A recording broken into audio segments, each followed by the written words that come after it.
Dando sequência aos vídeos sobre a modelagem de máquinas síncronas, nós vamos falar um pouco sobre os diferentes modelos matemáticos que são utilizados para representar máquinas síncronas, para representar os geradores. Vou citar aqui então alguns trechos como referência da norma I3E, que é um guia para a modelagem utilizado de máquinas síncronas para aplicação à análise de estabilidade em sistemas de potência. Então, nesse guia descreve que a representação das máquinas síncronas pode ser realizada em diferentes formatos, seja pelo circuito equivalente, pela função de transferência da máquina síncrona, ou pelas equações que relacionam os fluxos de corrente com as tensões.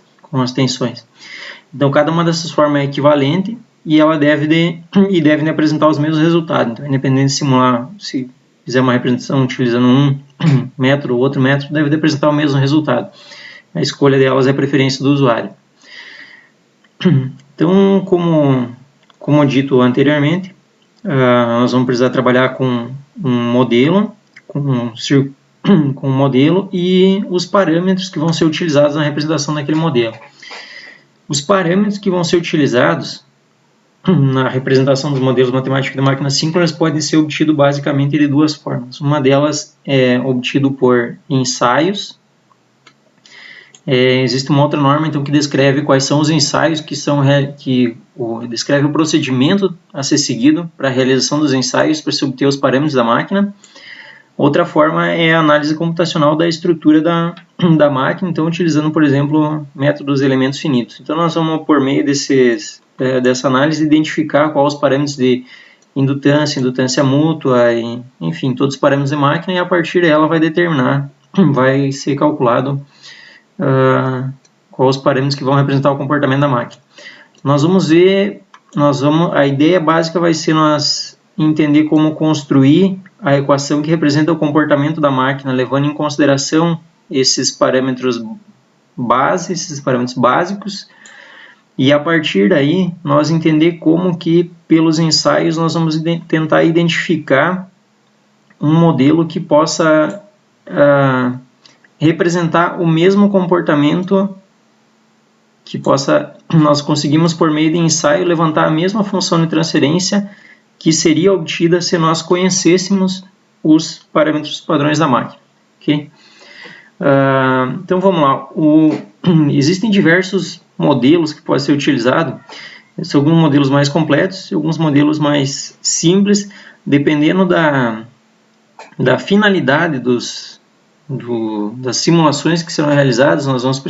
Nós podemos trabalhar com modelos mais complexos que vão representar com maior fidelidade o comportamento da máquina em algumas situações de instabilidade do sistema. Quando nós estamos tentando analisar a resposta da máquina em diferentes características, dependendo da situação, nós podemos utilizar modelos mais simplificados. Existem alguns artigos aí que discutem quando utilizar um modelo ou outro. Nessa norma é descrito aqui então alguns dos principais modelos. Eles são representados por modelo N.M, onde nessa descrição o N corresponde ao número de bobinas do eixo direto e o M corresponde ao número de bobinas do eixo em quadratura. Então nós podemos trabalhar com o modelo 3.3, modelo 2.2, modelo 2.1, modelo 1.0, 1.1. Nós podemos trabalhar com diferentes modelos. Essa identificação, então, essa referência ao modelo NM, vai indicar a quantidade de bobinas que são consideradas no eixo direto e a quantidade de bobinas que são consideradas no eixo em quadratura.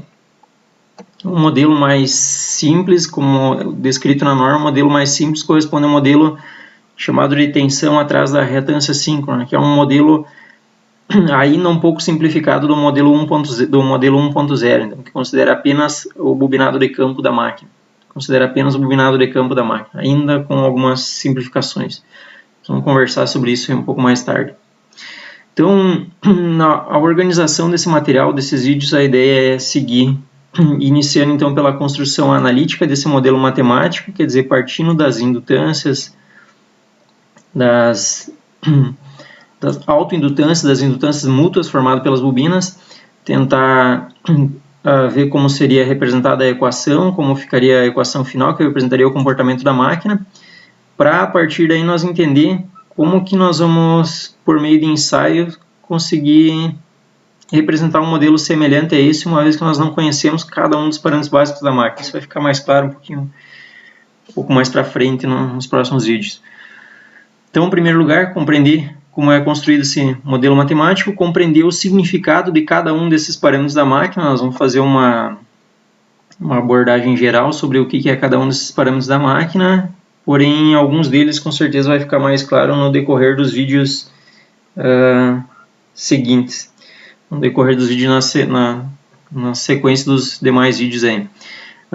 Compreender então como obter esses parâmetros a partir de ensaios, como são realizados os ensaios para obter esses parâmetros, e também então partindo da folha de dados de um gerador, vamos tomar como exemplo a folha de dados de um fabricante de geradores, um fabricante de máquinas síncronas. Nós vamos ver como analisar a folha de dados então e como verificar esses valores dos parâmetros utilizados no modelo na folha de dados do gerador. E como realizar então simulações no MATLAB considerando os dados reais de um gerador. Okay? Então nesse vídeo encerramos aqui, depois vamos dar sequência no assunto em um próximo vídeo.